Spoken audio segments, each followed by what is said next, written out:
kami boleh berkumpul di tempat ini Bapak, bersama saudara seiman kami Tuhan.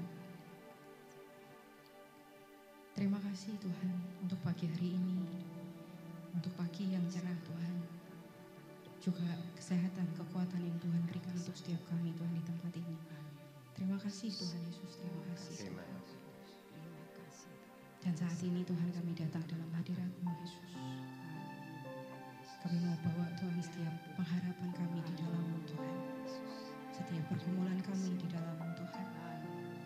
Sebab hanya Engkau Tuhan yang mengerti dan yang tahu setiap isi hati kami Tuhan di tempat ini Bapa. Kau yang sanggup menolong Tuhan, Kau yang sanggup Tuhan untuk memberikan sukacita, memberikan damai sejahtera Tuhan untuk setiap kami. Terima kasih Yesus, terima kasih Tuhan.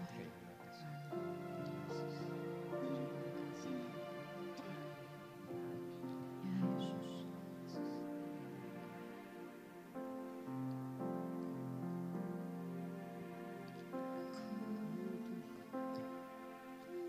Kau Yesus, harus jiwaku menantikanmu.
percaya Tuhan bahwa pengharapan kami di dalam-Mu Tuhan tidak akan pernah sia-sia Bapa. Terima kasih Yesus, pagi hari ini kami bersatu hati Bapa untuk memuji, memuliakan nama-Mu. Dan kami semua Tuhan siap untuk terima berkat firman-Mu Tuhan. Tuhan Yesus yang membuka hati kami, bahwa setiap kami boleh menerima Tuhan akan apa yang Tuhan mau bicara terhadap setiap kami pribadi lepas pribadi Tuhan. Terima kasih Yesus, dan kami semua yang siap memuji Engkau dan percaya kepadamu Tuhan, kami mau katakan amin, haleluya. Beri kemuliaan buat Tuhan Bapak Ibu, haleluya. Haleluya. Silakan duduk Bapak Ibu yang dikasihi Tuhan. Ya, di dalam Tuhan Yesus ada pengharapan, ada sukacita dan ada damai sejahtera. Amin.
ada dalam hati kita. Damai sejahtera ada dalam hati kita. Dan sekarang waktunya kita untuk memuji dan memuliakan nama Tuhan. Dan menari untuk Tuhan. Haleluya. Sukacitamu Kau berikan bagiku. Dan damai dalam hatiku. Katakan dengan iman. Sukacita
Oh, terima kasih Tuhan.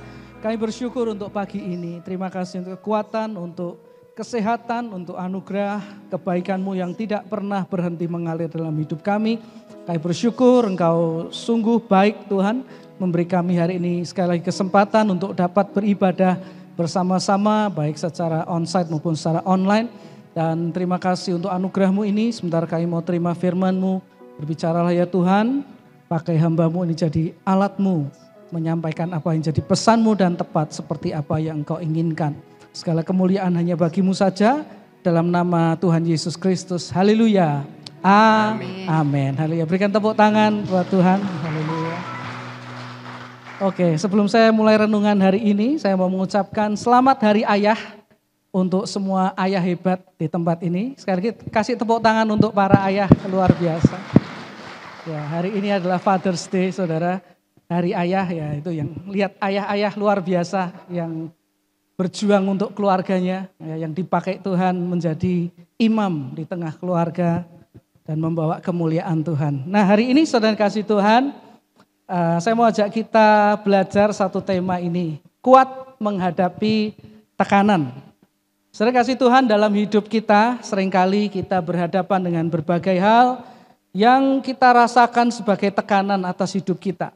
Tekanan itu bentuknya tentu bisa bermacam-macam, bisa berupa tuntutan kebutuhan keluarga, bisa berupa masalah kesehatan, masalah keluarga, masalah dalam pendidikan, tuntutan pekerjaan, saudara, atau hal-hal lain yang kita rasakan sebagai beban, seperti beban yang menekan kehidupan kita.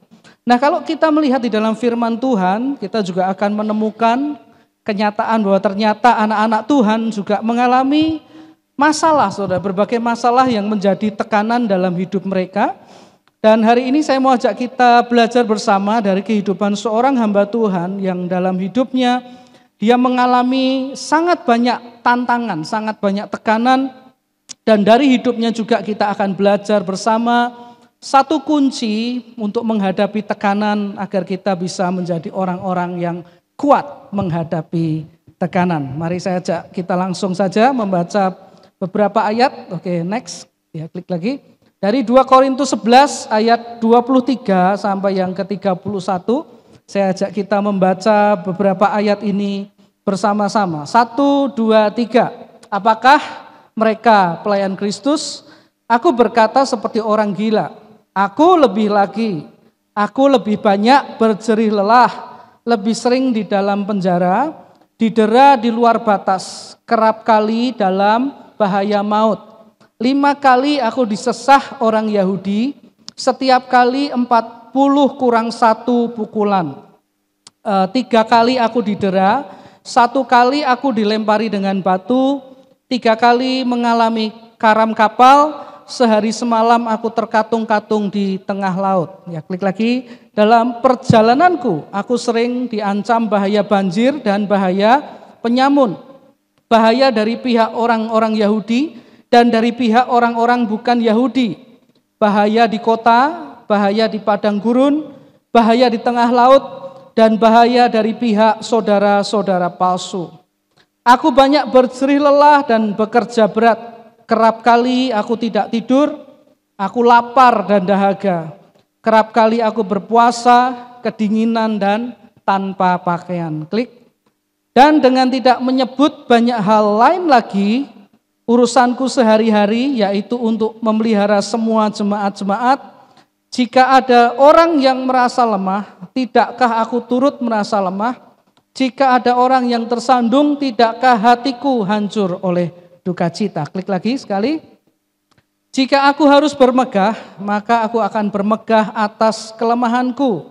Allah yaitu Bapa dari Kristus, dari Yesus Tuhan kita yang terpuji sampai selama-lamanya tahu bahwa aku tidak berdusta. Nah, saudara kasih Tuhan, orang yang baru saja kita baca menceritakan kisah hidupnya ini adalah Rasul Paulus, saudara.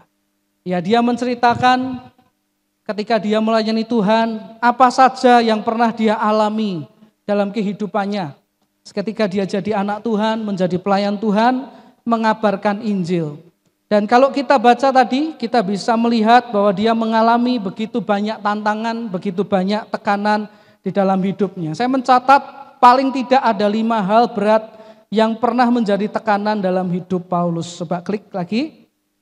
Klik. Nah, paling tidak ada 5 ini, saudara, yang dihadapi Paulus menekan kehidupannya. Mungkin masih ada lagi ya. Yang pertama adalah di penjara, saudara. Paulus mengalami beberapa kali di penjara, bahkan dia menulis 4 kitab di perjanjian baru di dalam penjara, saudara. Nah, saudara yang kasih Tuhan, hari ini mungkin juga ada banyak orang yang di penjara. Tidak bicara secara fisik, tapi bicara secara mental atau di penjara secara kerohanian. Penjara itu bisa berupa penjara sakit hati, saudara. Bertahun-tahun dia bawa itu, sakit hatinya membuat dia nggak bisa menjadi orang yang lebih baik. Ada juga penjara yang namanya penjara kekecewaan, ya karena kecewa dia nggak bisa jadi lebih maju lagi. Atau penjara kepahitan, penjara ketakutan, saudara. Atau juga penjara dosa. Jadi anak Tuhan yang kayak di penjara dengan dosa, nggak bisa keluar, bertahun-tahun membelenggu dan menekan hidup rohaninya sehingga dia nggak pernah bisa berkembang di dalam Tuhan, saudara.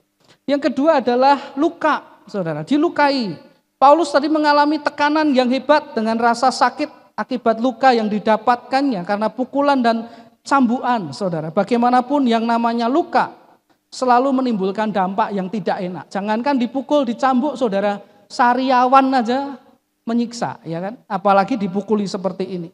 Tetapi saudara, kalau kita bicara luka, ini juga bisa bicara luka yang dialami tidak di fisik, tetapi juga dalam batin, sehingga menjadi tekanan yang namanya luka batin, saudara, dalam hidup seseorang. Menjadi luka, dibawa bertahun-tahun di dalam dirinya luka batin.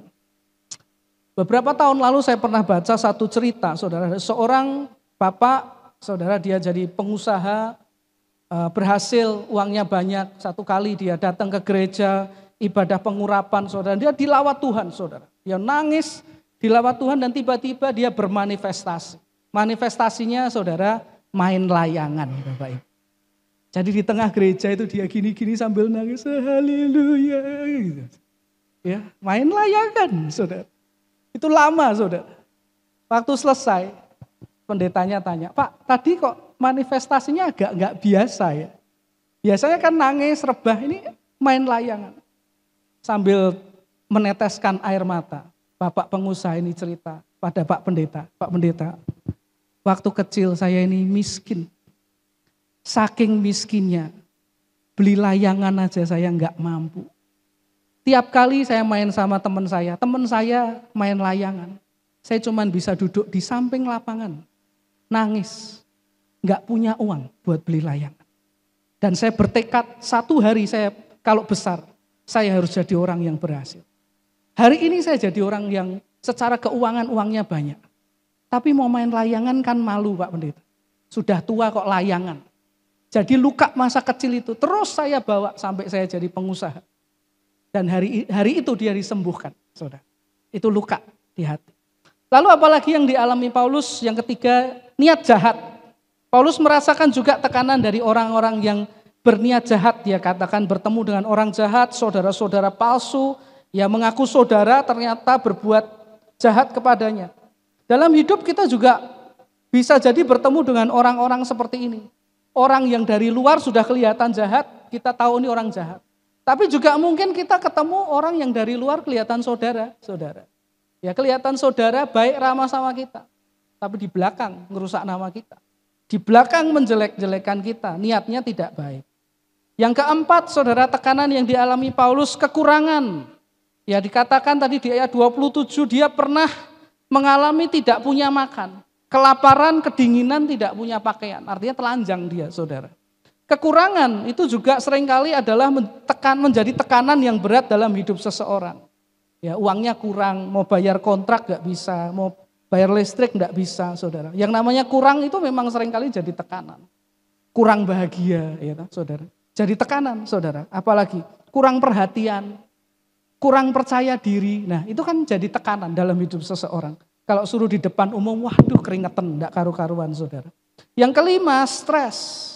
Paulus mengalami tekanan hidup yaitu stres, saudara, karena berbagai masalah yang dihadapi. Nah, saya percaya stres karena masalah yang dihadapi juga akan mendatangkan tekanan dalam hidup seseorang, termasuk Anda dan saya. Apa ciri-ciri orang yang stres? Nomor 1, sulit tidur, saudara. Jadi kalau ada orang sulit tidur, itu mungkin dia stres. Tapi kadang anehnya, orang kalau stres, di rumah sulit tidur tapi di gereja kok gampang tidur ya saudara. Nah itu aneh saudara. Lalu yang kedua adalah ciri orang stres apa? Perubahan nafsu makan. Entah jadi tidak nafsu makan atau malah tambah nafsu makan. Ada penelitian dilakukan tahun 2006 menemukan bahwa sebanyak 81% orang stres mengalami perubahan nafsu makan ketika sedang stres. Tetapi masalahnya dari yang disurvei itu, dari 81% tadi, 62%-nya menyatakan nafsu makannya bukan turun, tapi justru meningkat, saudara. Jadi kalau hari-hari ini ada orang yang merasa, aku kok makannya tambah banyak ya, lapar terus, mungkin stres, saudara. Mungkin. Lalu apalagi cirinya, mudah marah, sensitif. Merasa jengkel dengan segala hal, banyak hal. Semua hal enggak menyenangkan hatinya. Dimasain bilang kasinen, kemanisan, kegosongan, ya segala macam saudara. Ya mau disiapin pakaian warna apa aja dia salah saudara. Mudah marah, dia sensitif, jengkel dengan banyak hal. Ini mungkin stres. Lalu mudah merasa lelah dan juga mudah sakit. Stres. Lalu juga sulit berkonsentrasi ketika mengerjakan sesuatu seperti bekerja atau belajar. Nah saudara itu ciri-ciri orang stres. Nah kalau kita perhatikan tadi di ayat-ayat di 2 Korintus 11 ayat 23 sampai 31 tadi, itu menjelaskan kepada kita bagaimana Paulus mengalami begitu banyak tekanan yang berat selama hidupnya. Tapi yang luar biasa dari kisah hidupnya kita akan menemukan bahwa Rasul Paulus ini orang yang terbukti kuat menghadapi berbagai tekanan hebat yang dia hadapi dalam kehidupannya. Dari mana kita tahu itu? Pertama, karena tidak pernah dikatakan Paulus pengen bunuh diri. Ya, enggak ada ceritanya saudara. Aku angel, bunuh diri aja, enggak ada. Tidak pernah juga diceritakan bahwa Paulus meninggalkan Tuhan karena tekanan yang berat yang dihadapi. Tidak ada saudara. Bahkan sejarah justru mencatat sampai matinya dia di Roma, saudara, dia mati di penggal, saudara. Dia masih tetap seorang rasul yang berapi-api. Dia menginjil, saudara, dia menyampaikan kebenaran dengan penuh semangat sampai akhir kehidupannya, saudara.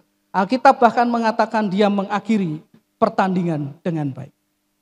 Artinya dia kuat sampai akhir, tidak tergoyahkan. Kuat menghadapi berbagai tekanan yang hadir di dalam kehidupannya si Paulus ini.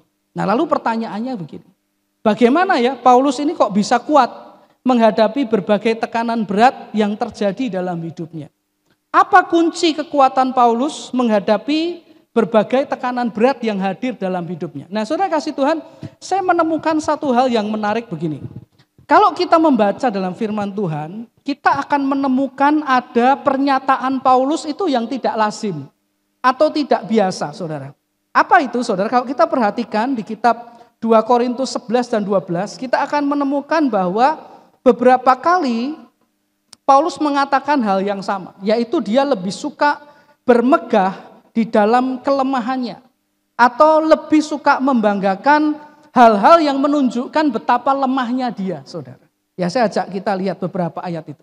Ini hanya beberapa, saudara, kalau baca di kitab Korintus Anda akan menemukan kalimat-kalimat ini di tempat yang lain. 2 Korintus 11 ayat 30 Paulus berkata, jika aku harus bermegah, maka aku akan bermegah atas kelemahanku. 2 Korintus 12 ayat 5 Paulus berkata, tetapi atas diriku sendiri aku tidak akan bermegah selain atas kelemahan-kelemahanku. 2 Korintus 12 ayat 9 dan ayat 10 ayat 9, sebab itu terlebih suka aku bermegah atas kelemahanku. Ayat 10, karena itu aku senang dan rela di dalam kelemahan. Nah bayangkan ini dalam beberapa ayat saudara yang berdekatan, dia ulang itu.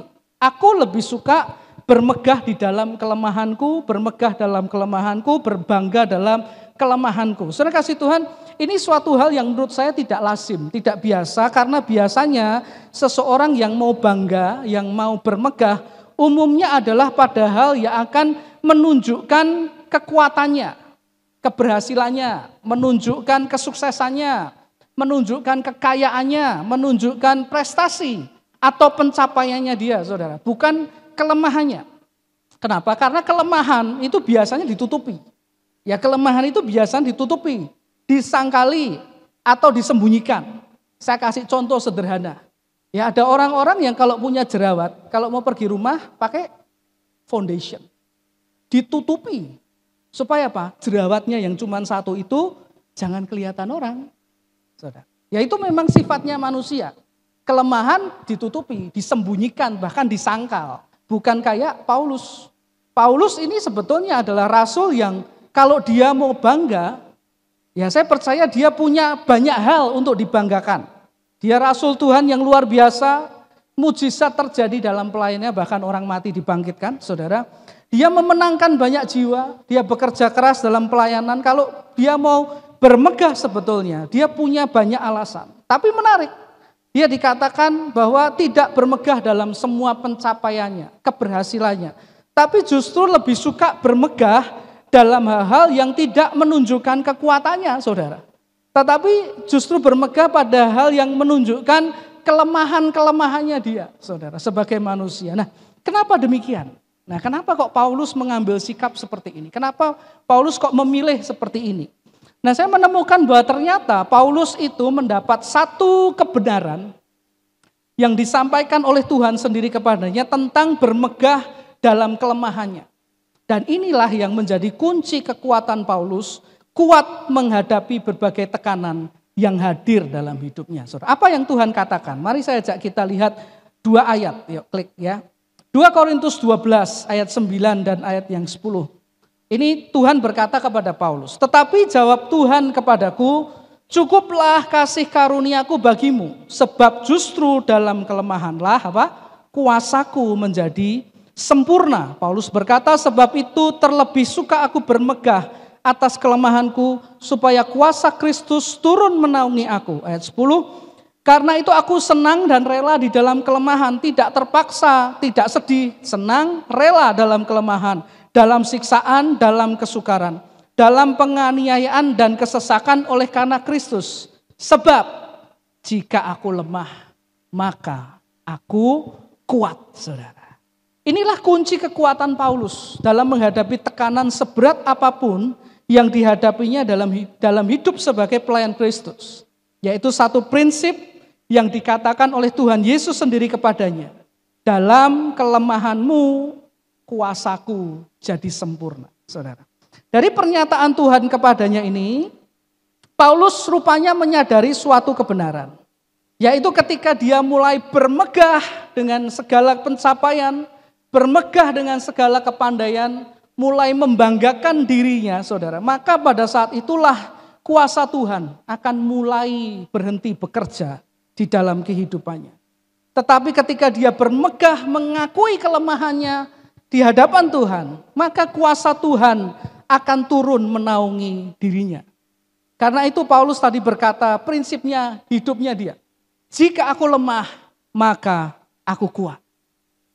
Artinya ketika dia mengakui kelemahannya di hadapan Tuhan, ketidakmampuannya, keterbatasannya di hadapan Tuhan saat berhadapan dengan berbagai masalah dan tantangan.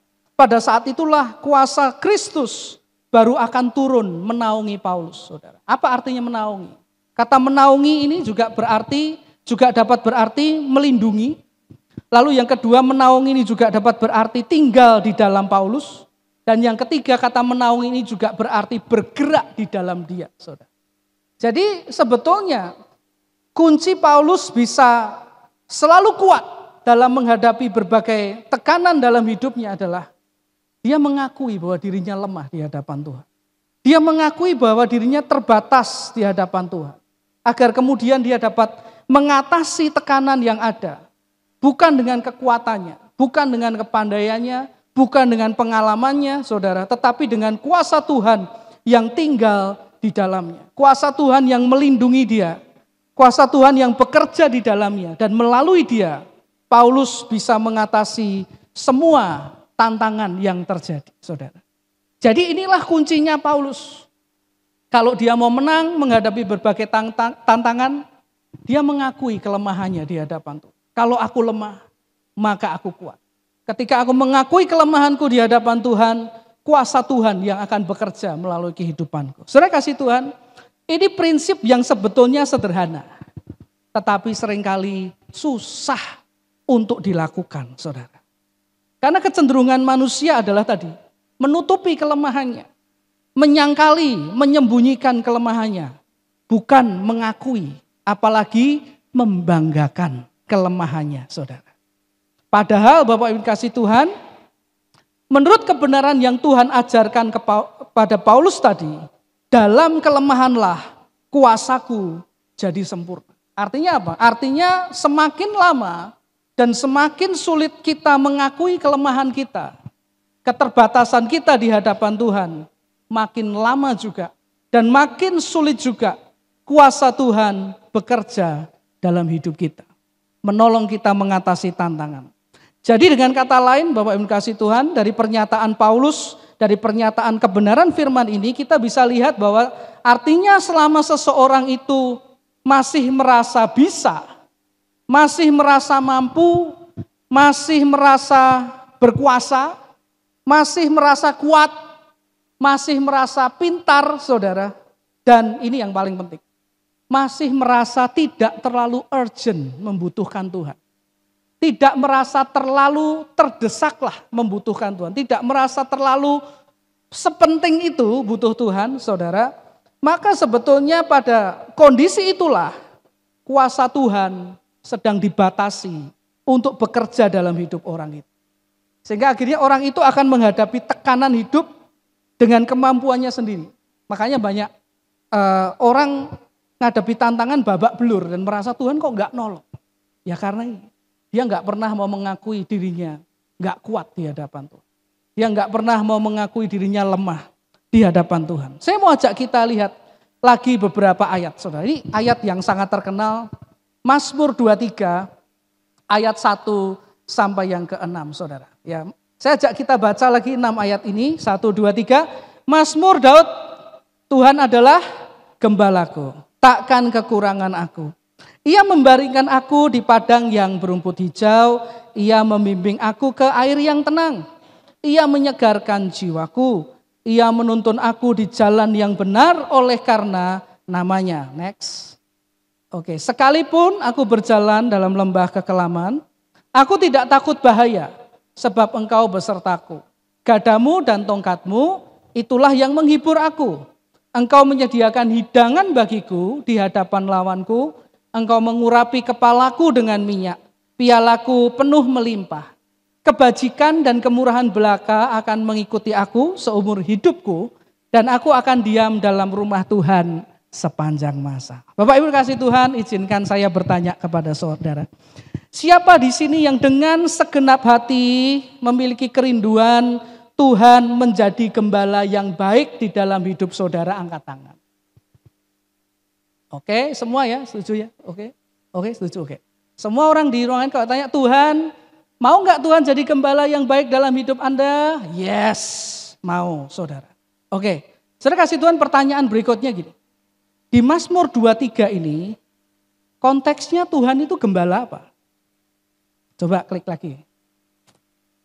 Nah, gembala apa saudara? Gembala apa Bapak Ibu? Domba. Saudara kasih Tuhan, konteksnya di sini Tuhan adalah gembala domba. Jadi kalau anak Tuhan punya sifat kayak bebek, wek ya, ngomel terus gerutu terus nggak pernah bersyukur, wek. Tuhan jadi gembalanya tidak. Kalau anak Tuhan punya sifat kayak Tom and Jerry, berantem terus saudara, ya suami istri kayak Tom and Jerry, saudara, kepruk-keprukan, saudara, eyel-eyelan, saudara, marah-marahan, Tuhan jadi gembalanya tidak? Tidak, Bapak Ibu. Kalau anak Tuhan punya sifat kayak sapi, Tuhan jadi gembalanya enggak? Bapak, sifat kayak sapi itu gimana? Sapi itu bunyinya gimana, saudara? Mo. Ayo kebaktian, Pak. Mo. Ayo Pak baca Alkitab. Mo. Ayo doa. Mo. Ayo Pak hidup kudus. Mo. Ya, ayo Pak jangan kasar sama istrinya. No. Tuhan jadi gembalanya enggak? Enggak Bapak Ibu. Alkitab dengan jelas, Daud secara spesifik menggambarkan di Mazmur 23, Tuhan adalah gembalaku, ini Tuhan gembala domba. Kalau Anda berkata, loh Pak tapi di Mazmur 23 enggak ada kata domba di situ. Cuman ada tulisan Tuhan adalah gembalaku. Oke, kalau Anda baca di Yohanes 10 ayat 14 dan 15, Tuhan Yesus berkata, aku adalah gembala yang baik. Aku mengenal domba-dombaku dan domba-dombaku mengenal aku. Satu-satunya pernyataan Tuhan Yesus dirinya sebagai gembala bicara tentang domba. Tuhan Yesus tidak pernah mengatakan aku adalah gembala bebek yang baik, enggak ada. Itu kalau bahasa Jawa katanya namanya sontoloyo, Saudara.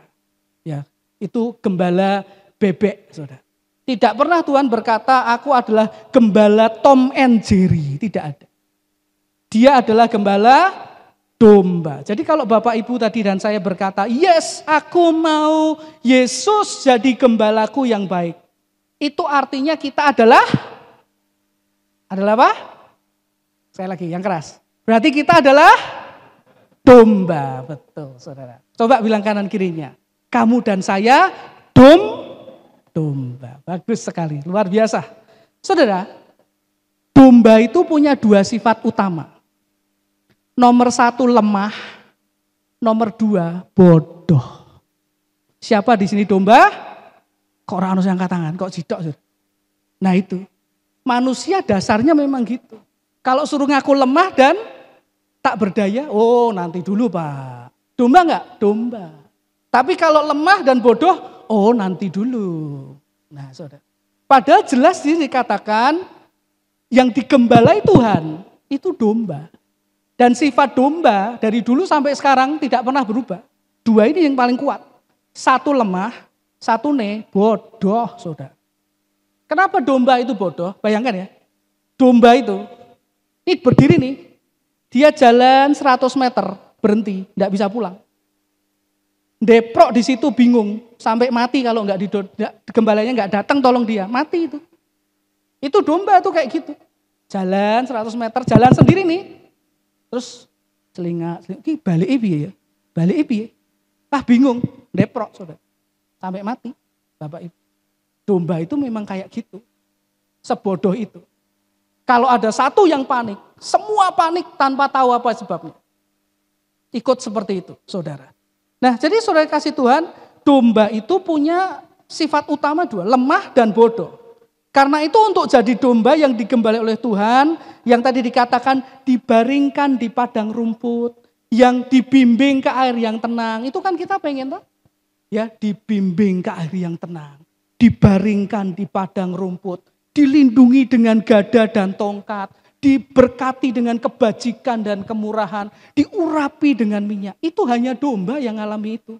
Bebek enggak ngalami itu. Sapi enggak ngalami itu, Saudara. Tom and Jerry apalagi. Hanya domba yang bodoh dan lemah yang ngalami itu, Saudara. Yang dikasih Tuhan.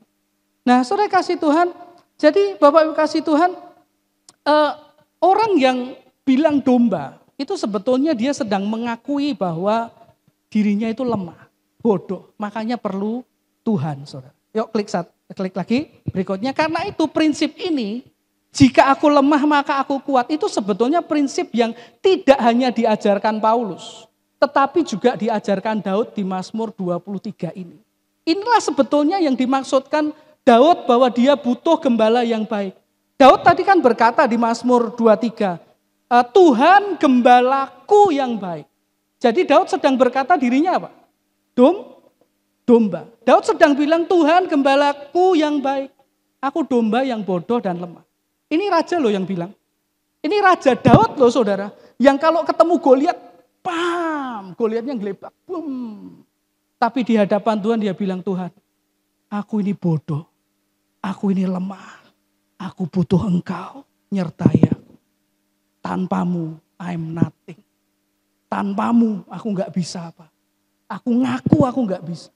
Please Tuhan, jadi gembalaku yang pimpin aku, sertai aku, berkati aku. Karena tanpa Engkau, hidupku gak berarti. Jadi Saudara kasih Tuhan, Ya, ini prinsip yang diajarkan, ditangkap bukan hanya oleh Rasul Paulus, tetapi juga ditangkap dan diajarkan oleh Daud. Dan kalau Anda baca kisah hidup mereka, ya dua orang ini termasuk orang yang mengalami kuasa Tuhan, perlindungan Tuhan, anugerah Tuhan yang luar biasa. Kenapa? Lah domba, saudara. Kalau kita jadi domba, ya Mazmur 23 itu buat kita. Tapi kalau enggak, ya enggak berlaku Bapak Ibu dikasih Tuhan. Jadi sekasih Tuhan, apa kuncinya? Paulus bisa tetap kuat menghadapi tekanan. Dia datang pada Tuhan dan berkata, Tuhan aku lemah. Aku enggak bisa tanpa. Aku akui meskipun aku orang Farisi, pengetahuanku banyak, aku mungkin dianggap orang hebat. Tapi tetap aku enggak bisa tanpa Tuhan. Aku lemah, aku enggak berarti. Aku butuh Engkau, tolong aku. Nah pada saat itu dia ngomong gitu ke Tuhan. Kuasa Tuhan turun. Tuhan yang ngadepi masalahnya Paulus. Makanya Paulus kuat. Saudara, saya pernah cerita ini. Bulan Mei 2020. Saya lagi doa, saudara, di kamar saat teduh malam. Saya waktu itu belum punya anak, saudara. Saya doakan Tuhan. Aku pengen punya anak, Tuhan. Ini pergumulan kami 13 tahun. Tapi belum ada jawaban. Dan di dalam doa itu ada dorongan di hati dan saya katakan kepada Tuhan. Tuhan, Yohan, ora iso duwe anak. Betul saya pakai bahasa Jawa itu. Tuhan, Yohan ra iso duwe anak. Aku enggak bisa punya anak Tuhan. Ya, aku bilang itu di hadapan Tuhan. Jadi sekarang tinggal terserah Tuhan. Kalau Tuhan mau kasih anak, artinya Yohan dan Ana akan punya anak. Tapi kalau Tuhan tidak mau kasih anak, malam ini aku ngaku, sampai kapanpun kami tidak akan pernah punya anak. Lalu Tuhan bilang, nak, itu yang aku nantikan. Loh, kenapa Tuhan? Bukankah selama ini kami juga udah berdoa? Kami kan sudah cari Tuhan. Lalu Tuhan bilang, kamu masih merasa mampu kan? Tuh, merasa mampu gimana? Coba Mbok ingat-ingat. Kamu berpikir kamu punya anak karena kamu masih muda? Iya Tuhan. Masih muda, masih ada kesempatan. Kan belum seperti Abraham. Sudah menopause, sudah enggak bisa lagi melakukan hubungan. Kan enggak, masih muda. Itu ternyata masih jadi andalan. Ya kalau ke dokter dicek, ternyata masih ada benihnya kan. Dan kamu taruh harapanmu di sana. Ya Tuhan, saya bilang. Malam ini tak letakkan semua. Aku ngaku aku enggak bisa punya anak. Itu kira-kira bulan Mei. Dan bulan Juli ulang tahun pernikahan kami. Agustus istri saya hamil. Saudara kasih Tuhan. Jadi waktu saya persiapkan ini saya tahu, oh itu ya rasanya. Bukan cuman yang di mulut nih bilang Tuhan aku butuh Engkau enggak. Tapi betul-betul di hati letakkan semua kekuatan Tuhan. Nendak karena Engkau loh, enggak bisa. Tolong aku menghadapi tekanan hidupku. Supaya aku kuat dan keluar jadi pemenang. Saudara kasih Tuhan, jadi yuk kita belajar.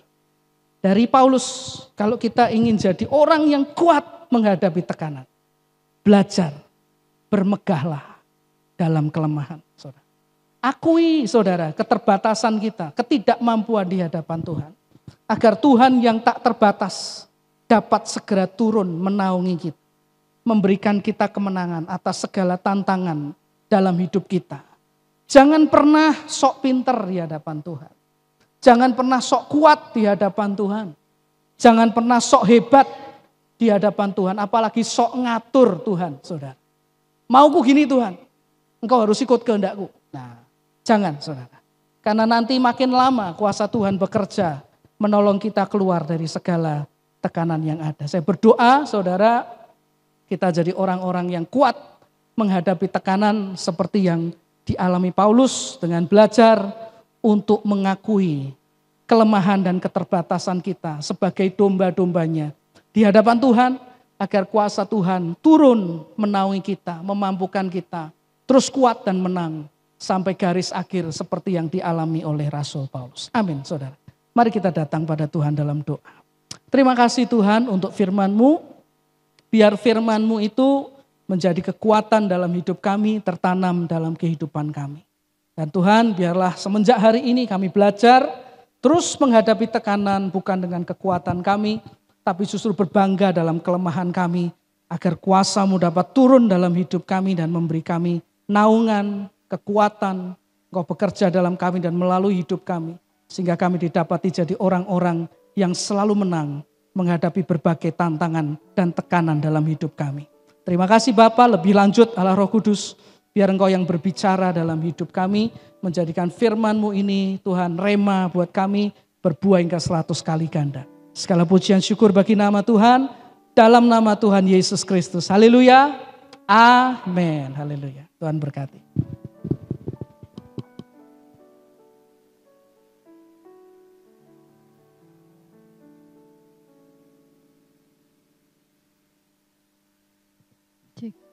Shalom jemaat yang dikasihi Tuhan. Saat ini kami akan menyampaikan beberapa informasi kegiatan dari GBI Semarang Indah. Untuk informasi yang pertama, ibadah raya onsite minggu depan tanggal 19 November 2023 diadakan pada pukul 8 pagi dan firman Tuhan akan disampaikan oleh Pendeta Madya Samuel Lloyd Prayatno. Dan bagi jemaat yang belum bisa hadir dalam ibadah onsite, dapat mengikuti ibadah secara online pada sore hari pukul 5 sore di channel YouTube GBI Semarang Indah. Minggu depan di dalam ibadah raya onsite akan diadakan sakramen perjamuan kudus.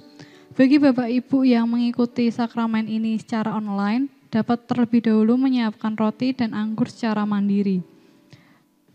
Berikutnya, anggaran dana yang dibutuhkan untuk acara Natal 2023 dan Tahun Baru 2024 sebesar 30 juta rupiah. Persembahan yang telah diterima adalah sebesar 24.933.000 rupiah dan dana yang masih dibutuhkan sebesar 5.067.000 rupiah. Bagi Bapak Ibu yang ingin mendukung acara tersebut, dapat memberikan persembahannya melalui amplop persembahan khusus Natal dan Tahun Baru yang telah kami sediakan. Untuk mendukung dan memeriahkan ibadah ucapan syukur Tahun Baru, GBI Semarang Indah menawarkan kaos seragam yang akan kita pakai dalam acara ucapan syukur Tahun Baru pada tanggal 1 Januari 2024. Bagi Bapak Ibu yang ingin ikut berpartisipasi dapat memesan kaos yang kami sediakan tersebut. Contoh dan ukuran kaos dapat dilihat di meja pemesanan dengan harga kaos Rp90.000. Pre-order atau pemesanan akan kami tutup pada tanggal 3 Desember 2023. Adapun penawaran yang kami berikan ini bersifat tidak wajib dan apabila Bapak Ibu tidak memiliki atau memakai kaos tersebut, Bapak atau Ibu dapat tetap hadir dalam ibadah ucapan syukur yang akan kami adakan pada tanggal 1 Januari 2023. Tuhan Yesus memberkati. Selanjutnya, kami juga membuka kesempatan untuk Bapak Ibu yang rindu berbagi berkat dalam acara Door Prize yang akan diadakan dalam acara Natal dan Tahun Baru. Bapak Ibu dapat menghubungi sekretariat gereja atau salah satu panitia Natal. Kemudian GBI Semarang Indah akan mengadakan sakramen baptisan air pada hari Minggu tanggal 10 Desember 2023. Bagi Anda yang rindu untuk mengikuti sakramen ini, dapat mengisi formulir dan mendaftarkan diri kepada Pendeta Madya Samuel Lloyd Prayatno dengan pendaftaran terakhir pada tanggal 3 Desember 2023. Syarat untuk mengikuti baptisan air ini adalah usia minimal 12 tahun. Selanjutnya, bagi Bapak Ibu yang akan memberikan persembahan kasih dan persepuluhannya bagi pelayanan dan pekerjaan Tuhan, amplop persembahan dapat dimasukkan ke dalam kotak persembahan yang ada di pintu keluar gereja ketika Bapak Ibu akan pulang.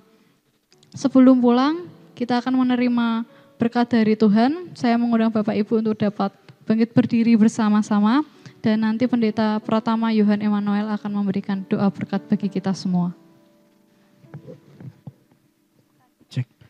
Mari sekali kita datang kepada Tuhan untuk mengakhiri ibadah kita hari ini. Terima kasih Tuhan, kami sungguh bersyukur hari ini dengan segala kebaikan-Mu kami ada, kami sehat, kami ada dalam berkat Tuhan, bisa beribadah bersama, memuji-Mu dan menerima kebenaran firman-Mu dalam kehidupan kami. Dan sebentar kami mau akhiri ibadah kami ya Tuhan, curahkanlah kiranya berkat-Mu berlimpah dalam hidup kami. Bapak Ibu kasih Tuhan, pada akhir ibadah kita, mari angkatlah kedua tangan-Mu kepada Tuhan, tangkap, terimalah berkat Tuhan dalam hidup-Mu. Tuhan memberkati keluarga dan rumah tangga-Mu. Tuhan memberkati usaha dan pekerjaan-Mu.